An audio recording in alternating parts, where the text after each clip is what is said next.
હવે ખબરોમાં આગળ વધીએ વડોદરાની વાત કરવામાં આવે તો આવતીકાલે મતદાનનો મહામહોત્સવ એટલે કે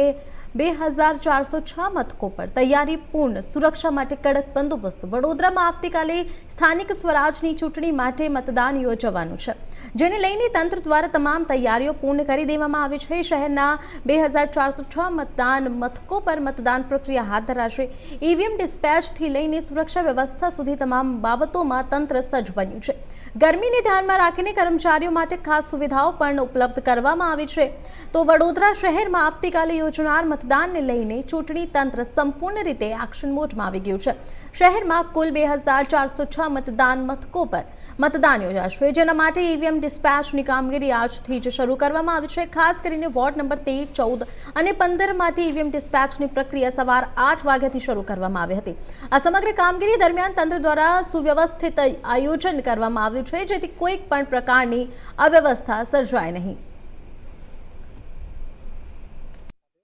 વોર્ડ નંબર 7, 8, 9 ના ચૂંટણી અધિકારી તરીકે સિટી શહેર વડોદરા સિટી પ્રાંત તરીકે અમે અત્યારે ડિસ્પેચિંગ કરી રહ્યા છીએ અમારે કુલ વોર્ડ 7, 8, 9માં 192 બૂથ છે 192 બૂથની તમામ ટીમો સવારે 7 વાગે અહીંયા હાજર થઈ ગઈ છે અમારો સ્ટાફ પણ હાજર છે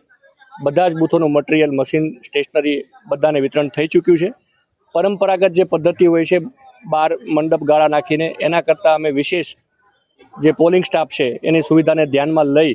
તડકાને ધ્યાનમાં લઈ ગરમીને ધ્યાનમાં લઈ અને આ વખતે અમે અમારા જે અંદર રૂમો છે એ રૂમોની અંદર જ મટીરિયલ આપ્યું છે જેથી ત્યાં બેસીને શાંતિથી એમને મટીરિયલ લઈ શકે કોઈ પણ હેરાનગતિ વગર કોઈ પણ અસુવિધા વગર તમામ પ્રકારનું ડિસ્પેચિંગ થઈ ગયું છે બસ હવે બસો અહીંથી રૂટ રવાના થાય છે કયા કયા વોર્ડની મતદાન પેટીઓની પ્રક્રિયા આપવામાં આવે અમારા વોર્ડ નંબર 7, 8, 9 છે એ 7, 8, 9ના કુલ 192 બૂથ છે એ 192 બૂથના મશીનો અને મટીરિયલ આપેલું છે પાણીની સુવિધા છે બેફોમાં લઈને જાય છે કઈ રીતે ગરમીમાં પાણી અને જે આરોની અત્રેથી બૂથો પર જશે બૂથો પર કોર્પોરેશન દ્વારા પાણીની એજન્સી આપવામાં આવી છે એ બૂથો પર કોર્પોરેશનની એજન્સી પાણી આપશે તેમ છતાં પણ એ લોકોને અગવડ ના પડે એટલા માટે અમે અહીંયા રૂટોમાંથી જ પાણીનું બોટલો અને પાણીની અને જે એમની જરૂરી કિટ્સ હોય છે એ કિટ સાથે રવાના કરી